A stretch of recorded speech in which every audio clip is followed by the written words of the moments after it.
हरिः ओम्। अथ पञ्चामृतस्नानमन्त्राः। अथ क्षीरस्नानम्।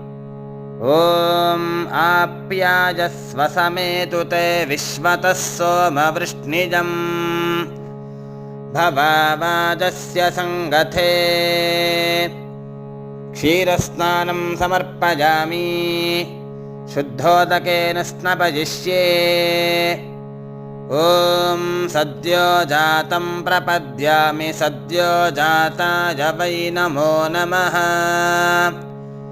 भवे भवे नाति भवे भवस्व मां, भवोद्भवाय नमः।